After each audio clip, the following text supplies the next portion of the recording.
Arrancamos con opiniones encontradas. Muchas gracias por estar con nosotros esta tarde.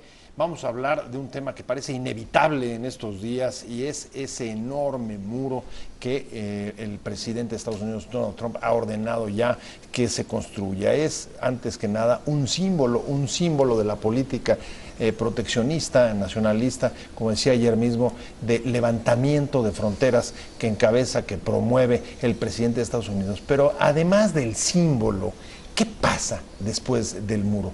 ¿Qué pasaría, suponga, permítame ser un poco especulador, pero ¿y qué pasaría si, por ejemplo, en efecto, como ya se ha dicho, el TLC dejara de operar? ¿Qué pasaría al día siguiente? ¿Qué pasaría después de la construcción? ¿Qué pasaría si el TLC dejara de operar? De eso vamos a hablar hoy y me da muchísimo gusto que esté conmigo aquí en el estudio Frederick García, que es el presidente del Consejo Ejecutivo de empresas globales y además es el presidente de Airbus México.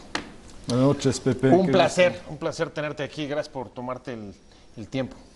Un gran gusto y efectivamente son temas sumamente interesantes de compartir, de debatir y tener opiniones.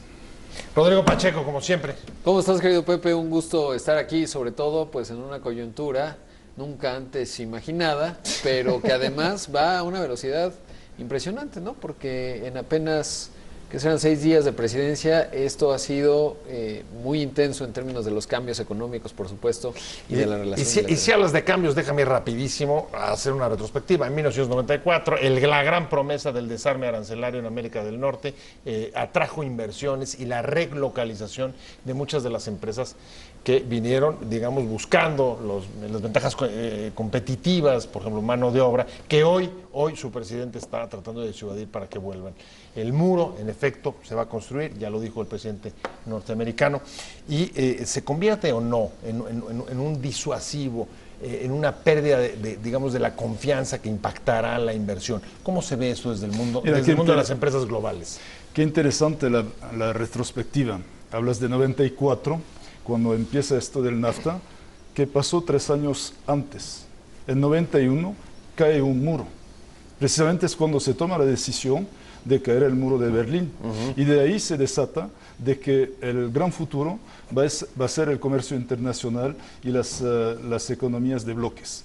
Y hoy en día, unos 2 décadas después, es exactamente al revés. A ver, lo del muro. Quien viaja a Tijuana ya ha visto que ya hay un muro. Entonces, contestando hay partes ya construidas. Sí. ¿Qué pasa? Casi no pasa nada. Que lo hagan. Por eso, de hecho, vendemos aviones. Porque la gente viaja en avión. ¿Quién hoy en día pasa caminando en el muro? O sea, eso no pasa nada. ¿Y entonces por qué tenemos tanto miedo, Rodrigo? Si no pasa nada, ¿por qué tenemos tanto temor? ¿Por qué tanta, digamos,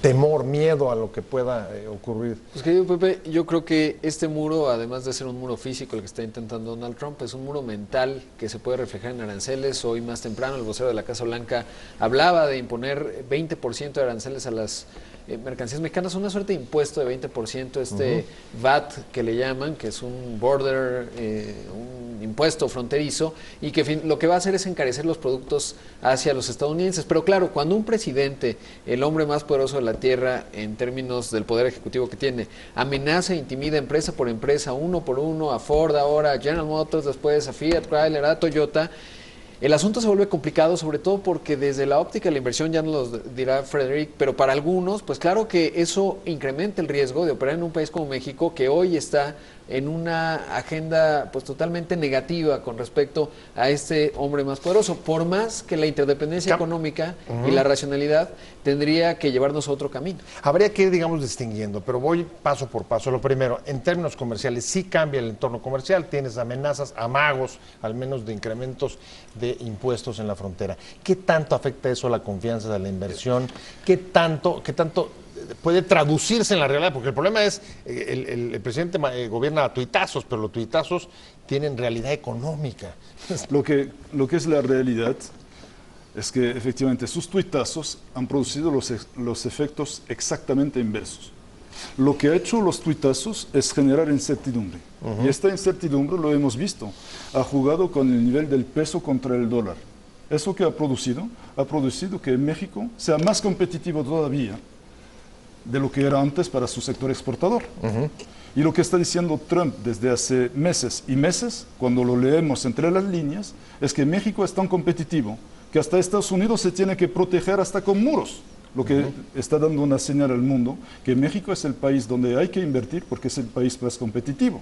Eso es una gran lección. Ahora, genera mucha incertidumbre por los tweets, las amenazas a las empresas. Creo que ahí en las empresas globales tienes varios orígenes de empresas.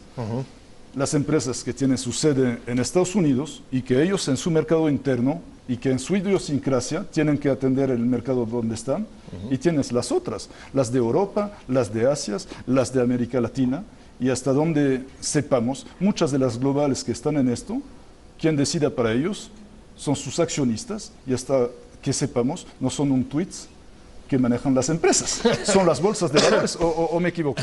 No, de acuerdo. Ahora, supongamos que en efecto esto pueda agudizarse con una cancelación o con el fin del Tratado de Libre Comercio. ¿Cómo te imaginas el día después?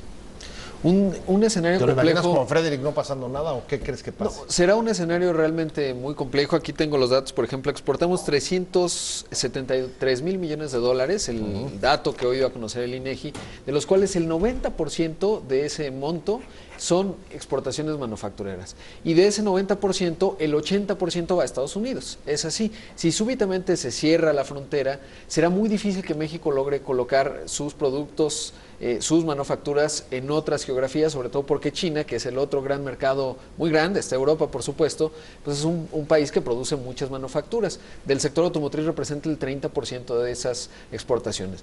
Pero no todo es negativo, Pepe. Digamos, el escenario yo no lo veo positivo 2017, 2018, si el TLCAN se cancela, pero sí veo que es tal el golpe económico, el tiro en el pie que se estaría dando Donald Trump, que la primera elección intermedia, si el escenario se mantiene como está, pues perdería rápidamente la Cámara de Representantes y iría perdiendo el Senado poco a poco, y será un efecto que las empresas tienen que ver a largo plazo. Un dato más, querido Pepe, nada más decir, Ford Motor Company, que fue muy proactiva en cancelar una inversión súbitamente, una inversión de 1.600 millones de dólares, no la defendías en noviembre y la cancelaste 3 semanas después. Así no funciona.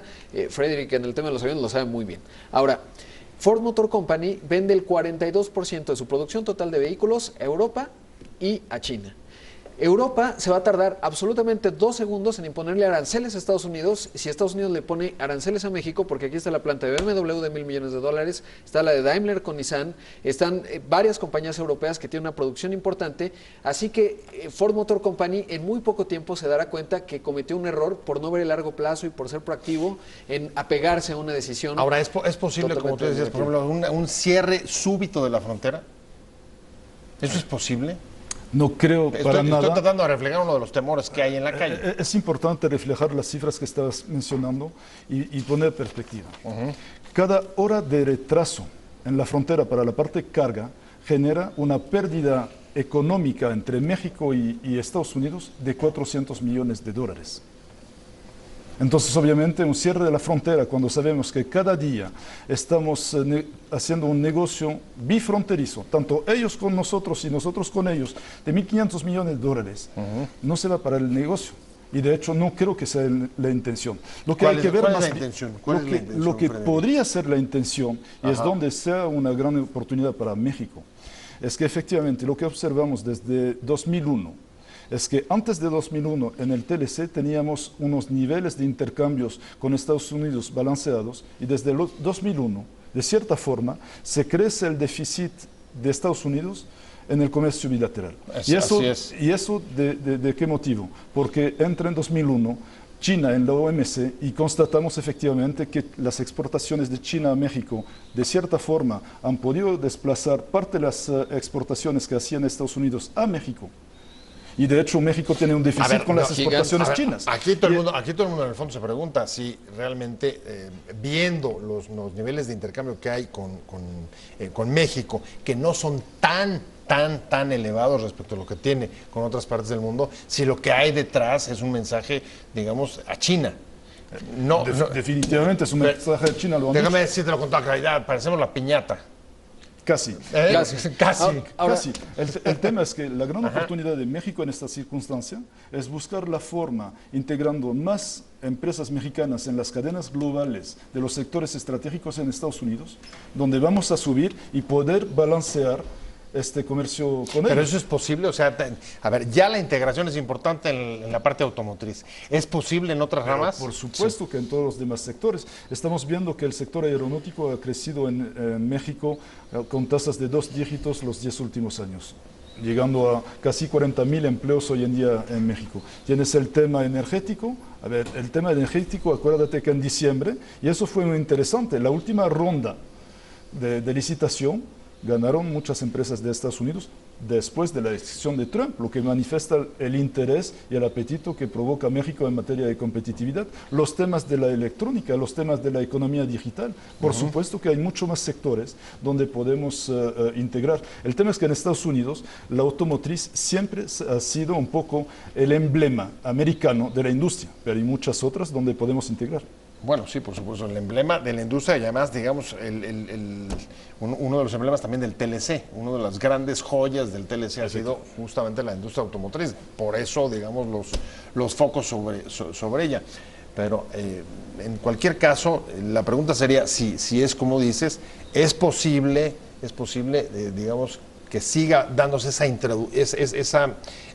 interrelación o esa mayor compenetración de producción industrial independientemente del TLC? O sea, con o sin TLC.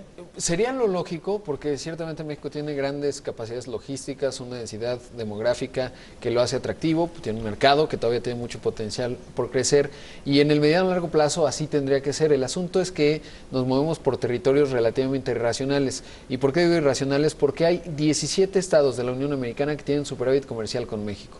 La segunda mayor economía de la Unión Americana, que es Texas, tiene un superávit comercial con México de 8.400 millones de dólares. En el momento en que México se hunda por esta fisura en la relación bilateral, el primer estado que va a padecer es la segunda mayor economía de la Unión Americana, que se llama Texas, porque no solo sus exportaciones vienen a México como su primer mercado, pero también el mayor grupo de turistas que llega a ese estado son mexicanos. A ver, después del TLC puedes tener repercusiones en los estados fronterizos, pero también puedes entrar no a un proceso de integración, sino a lo mejor de confrontación comercial. Estoy pensando, por ejemplo, en algunas medidas que se han puesto sobre la mesa, medidas espejo de, por ejemplo, estímulos fiscales para que las empresas no se vayan.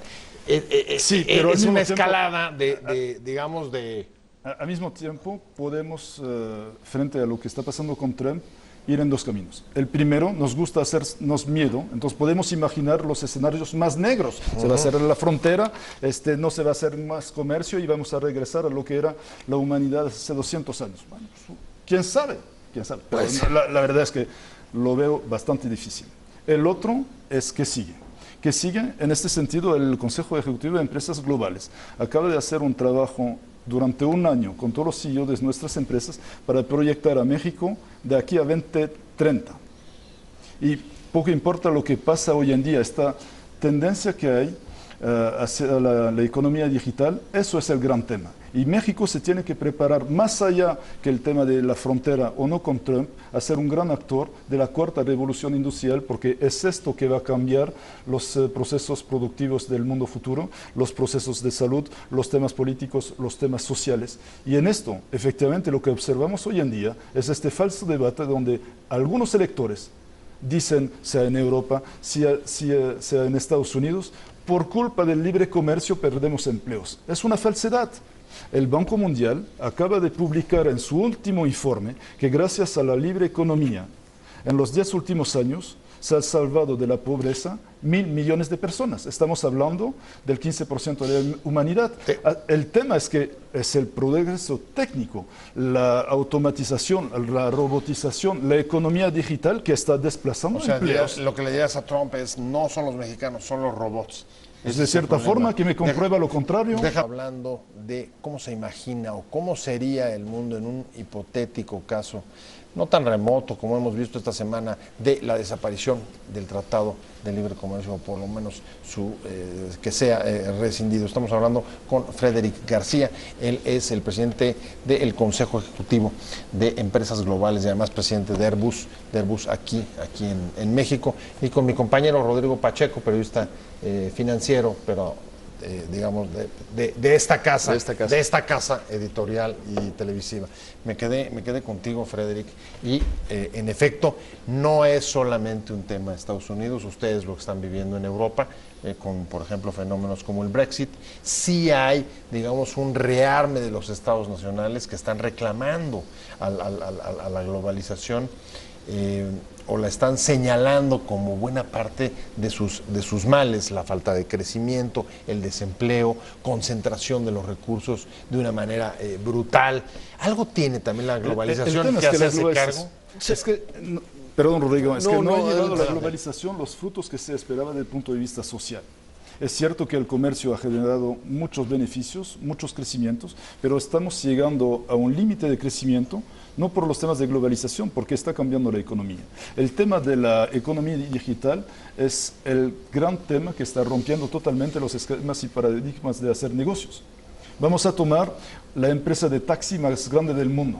¿Quién hubiera imaginado hace 5 años, ni siquiera 10, 5 años, que la empresa que maneja más taxis en el mundo no tenga ni taxi y no empleados como chofer? Es Uber. Sí, y sí, es claro. una de las empresas más exitosas que hoy en día está en este mundo, Sí, de la sí, parte sí. de taxis. Lo mismo podemos ver del tema, vamos a decir, hotelera. La empresa Airbnb maneja más cuartos de hotel del mundo, no tiene ni un solo hotel, ni unos solos meseros, ni unas solas personas que trabajan en los hoteles. Y eso no existe. A lo que voy es que la economía digital está cambiando radicalmente la forma de hacer negocios, la forma de producir, y es donde efectivamente se están desplazando muchas empresas, muchos empleos en empresas que tenían muchas actividades manufactureras. Y eso es el gran debate de ver cómo vamos a poder suplir empleos para estas personas. Claro, y pero- no es haciendo muros, no es haciendo impuestos, no es haciendo proteccionismo, porque de hecho hoy en día la economía digital, con tu celular, de inmediato puedes hacer un negocio con Japón, China o Europa en forma inmediata por tu celular sin pasar fronteras. Y eso es el gran tema que todavía creo que no nos acaba de caer el 20 de eso que representa en forma productiva, en forma de creación de empleo y sobre todo para el futuro de la economía mexicana, A que ver, tiene frente a esto grandes retos, pero oportunidades. Si esto es así, el muro como símbolo es una especie de muro de la lamentación del pasado que ya se fue. Es como una especie de nostalgia que sin embargo no va a cambiar. Es que justamente, Pepe, creo que los estadounidenses se han puesto nostálgicos porque era una propuesta que estaba del otro extremo del espectro político estadounidense. Bernie Sanders también le gustaban los muros, también se quería salir del TPP, incluso Hillary se movió a ese lugar. Bueno, Hillary, revisión del TLC, estaba más o menos ahí. Porque hay una gran consenso. nostalgia, pero los estadounidenses no se han dado cuenta que si uno revista la lista de la revista Forbes, ¿no? Pues ahí aparece un tipo que se llama Mark Zuckerberg, 32 años, que hace 6 años, como dice Frederick, pues prácticamente 10 años no existía una cosa que se llama Facebook y que ha generado un valor a la economía y ha generado ecosistemas de riqueza que hay que entenderlos. El asunto es que si seguimos pensando, y eso incluye a México, en que el mejor modelo es tener una manufactura y que eso genera clases medias, ese paradigma está cambiando radicalmente y hoy el valor está en las economías creativas, en la economía del conocimiento. Tarde que temprano México vamos a tener una crisis porque el proceso de automatización hace irrelevante la geografía y hace mucho más relevante cómo se genera valor agregado. Y ahí es base la educación y ahí México tiene muchas áreas A ver, de dirías, oportunidad. comprender los cambios y tener que lidiar o manejar la incertidumbre. Pero ahí los actores son muy importantes. Hay actores que reaccionan con miedo, hay actores que reaccionan con prisa y hay actores que pueden reaccionar, digamos, más Tienes actores más que reaccionan. serenos.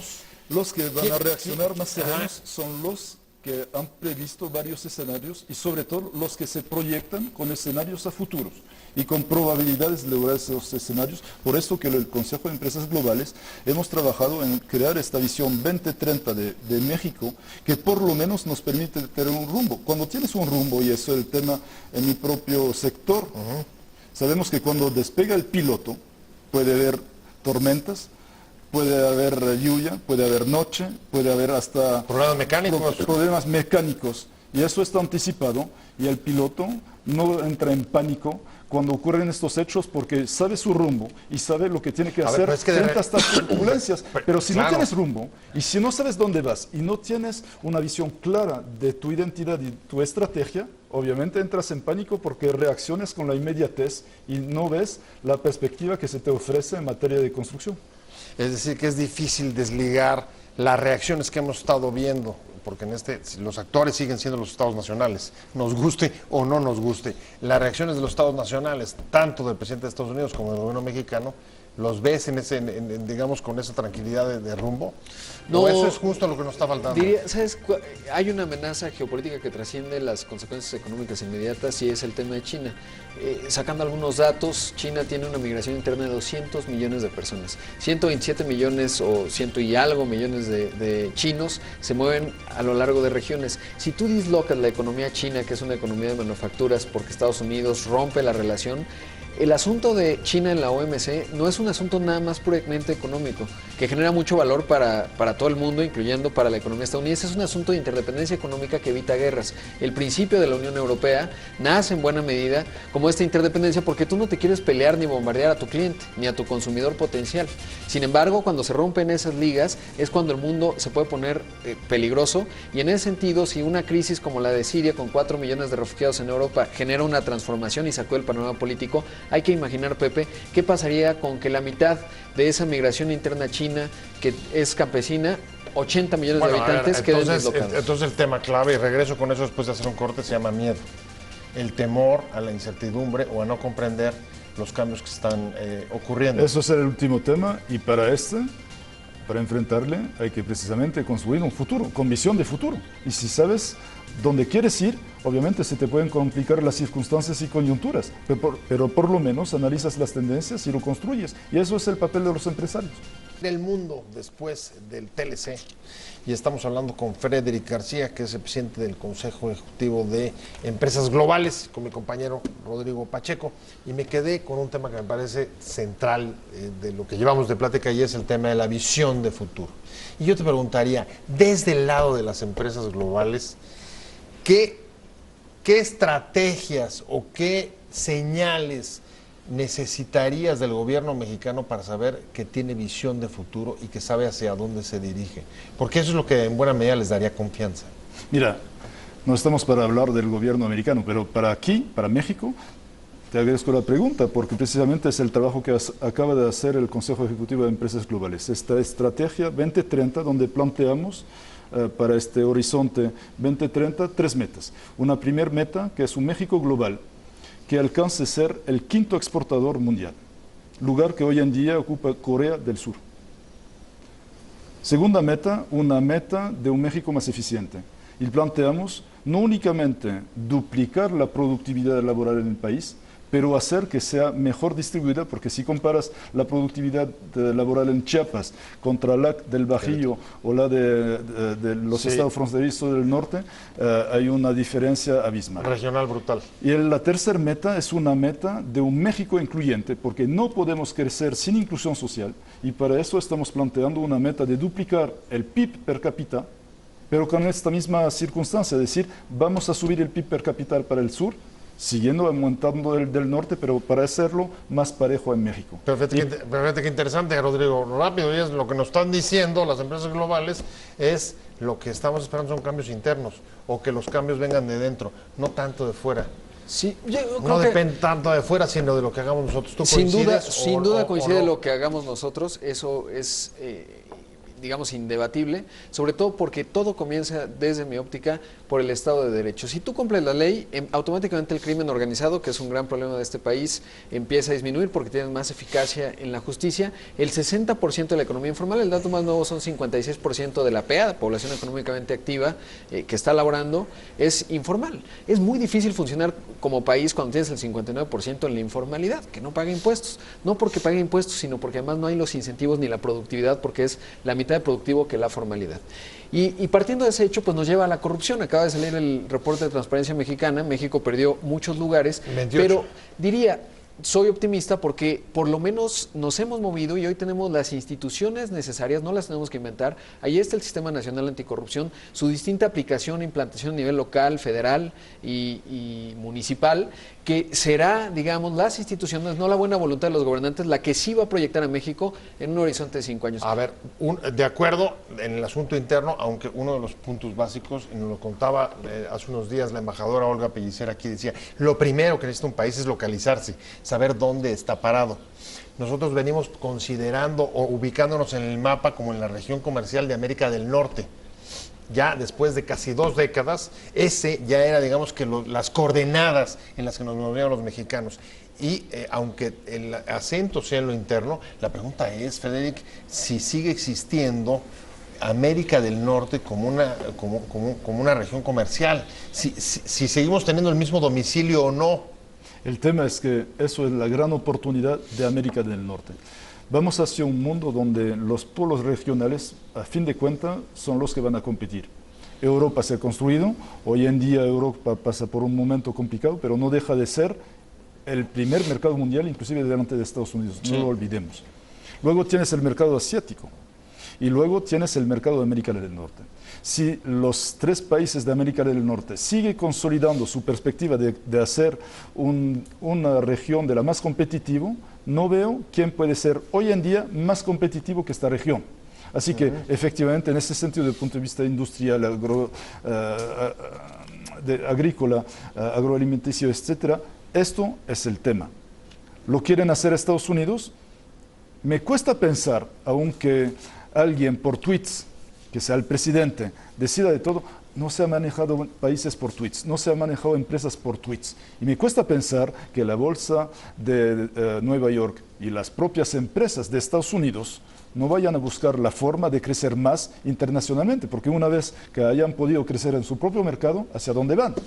Voy a la recta final, a las conclusiones sobre este tema que a usted le preocupa, sobre todo por la enorme incertidumbre que ha rodeado pues, la llegada del presidente de Estados Unidos y el impacto sobre México, el comercio, el TLC, el muro, y ya lo verá pronto próximas informaciones que seguirán saliendo sobre la posición mexicana. Estamos hablando con Frederic García. Muchas gracias, Frederic. Un gusto, Pepe. Es el presidente del Consejo Ejecutivo de Empresas Globales, y con mi compañero Rodrigo Pacheco, periodista financiero y de esta casa editorial. Vamos, quieren, a las conclusiones, y te diría, en buena medida, las empresas globales que tú representas, más bien lo que traen es un mensaje como de calma, de tranquilidad, pero que no deja de ser bastante contrastante con las aguas turbulentas que se están viviendo en la sociedad mexicana por la incertidumbre, por las preguntas sobre el grado de confianza y el impacto que pueda tener sobre la inversión, sobre las corrientes de comercio, las exportaciones, con los amagos de incrementos en los impuestos. ¿Cómo conciliar esas dos visiones? Mira, lo que es interesante es ver que recientemente hemos dado a conocer esta visión 2030 sumamente ambiciosa de México, lo que refleja la confianza que las empresas globales le tienen en el país. Pero más allá, cuando vino el secretario general de la OSD, Ángel Gurría, hace un par de semanas, también publicó la OCDE una perspectiva 2017 de México.